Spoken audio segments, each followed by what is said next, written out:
Alkisah, di sebuah padang pasir yang luas dan tak bertepi, hiduplah seorang pengembara sufi bernama Jalal.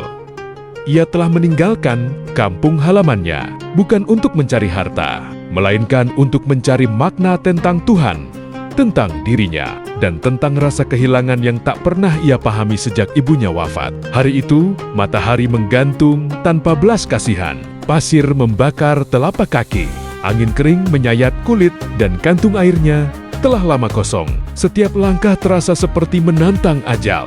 "Ya Rob," bisiknya lirih. Suaranya hampir hilang di telan sunyi. "Jika engkau ingin mengambilku di sini, ambillah. Tapi jangan biarkan aku mati tanpa mengenalmu." Ia terus berjalan, terseok-seok, hingga akhirnya jatuh tersungkur. Bibirnya pecah, lidahnya kaku, dan matanya mulai buram. Dalam kehausan yang mencekik, ia teringat wajah ibunya senyum lembut yang dulu selalu menenangkan hatinya. "Anakku," seakan ia mendengar suara itu lagi. "Jika dunia terasa kejam, jangan lari darinya, tapi temukan Tuhan di dalamnya." Air mata mengalir di pipinya yang kering. Ironis, di tengah kehausan yang mematikan, ia masih bisa menangis. Dengan sisa tenaga, ia merangkak, tidak untuk mencari air, tapi untuk mendekat kepada sesuatu yang ia tak mengerti harapan. Atau mungkin hanya kepasrahan. Tiba-tiba, di kejauhan, ia melihat bayangan pohon samar seperti fata morgana. Ia tahu padang pasir sering menipu.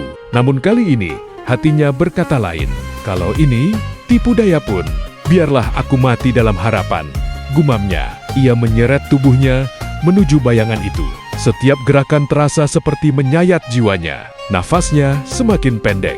Dunia mulai gelap. Namun, ketika ia sampai bayangan itu, nyata, sebuah pohon kecil. Di bawahnya, setetes air menetes dari celah batu. Hanya setetes, tapi cukup. Dengan tangan gemetar, ia menadah. Air itu menyentuh bibirnya dingin, lembut, seperti kasih yang lama ia rindukan. Ia menangis lagi. Kali ini bukan karena sakit, tapi karena tersadar. "Selama ini aku mencarimu di langit yang jauh," katanya pelan. "Padahal engkau hadir bahkan dalam setetes air di tengah kematian."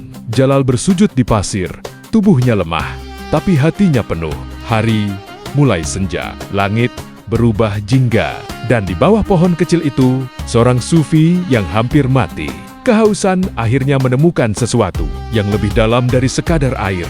Ia menemukan Tuhan dalam penderitaan. Dan saat malam turun, ia tertidur dengan senyum yang belum pernah ia rasakan seumur hidupnya.